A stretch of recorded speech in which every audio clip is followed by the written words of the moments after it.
يسعد اوقاتكم يا احلى متابعين. اليوم رح نعمل مع بعض المايونيز البيتي، طريقة سهلة وسريعة وبيطلع الطعم والأروع. المقادير: عندي 3 بطاطا بدي اسلقهم، إن كان حجمهم كبير بس حبتين بطاطا. عندي بيضتين، سنين توم، ملح الليمون وزيت. أول شي أنا حأسلق البطاطا وبردها، خليكم معي. هلا أنا حطيت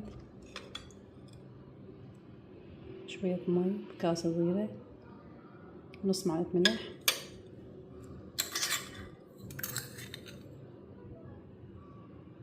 وشوية ملح الليمون بدوبهم،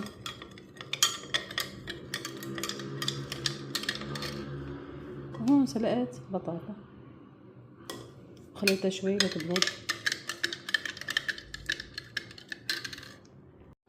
هلا بخلاط بحط توم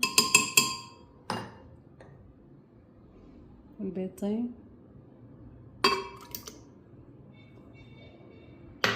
وهخفقهم.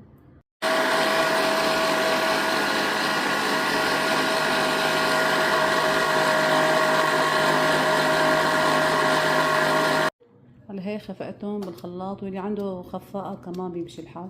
هلا حط البطاطا،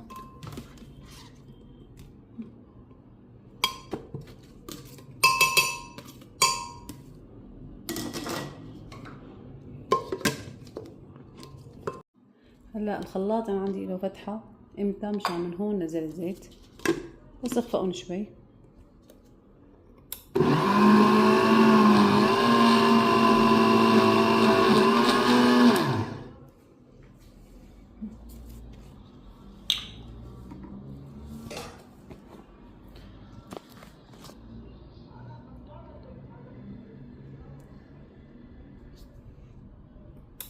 هلا نزل زيت شوي شوي.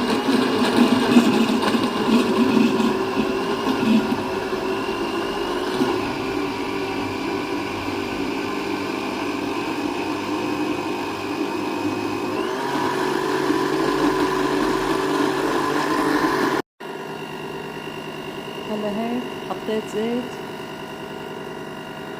يعني تقريبا كاسة ونص. هلا حط المي والملح والحمض.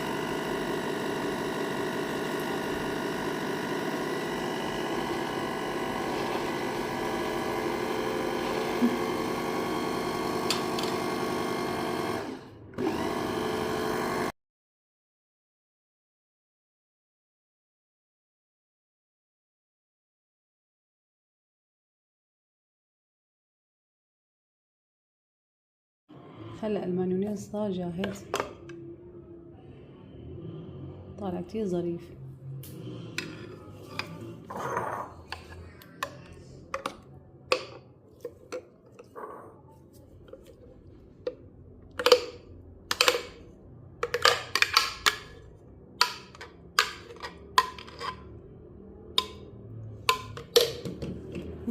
بيجيكن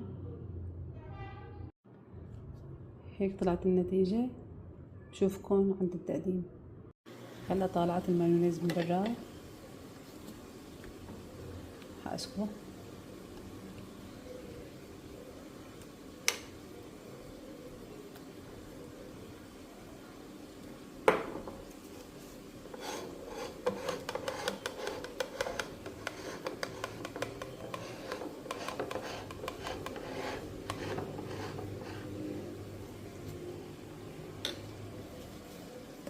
اخر شي بحط له حبة البركة.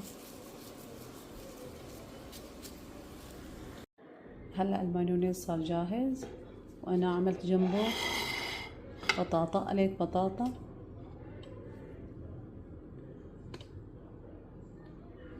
واذا بتحبوا كريسبي اسكالوب كمان كله طيب مع المايونيز. ان شاء الله الف صحة وهنا.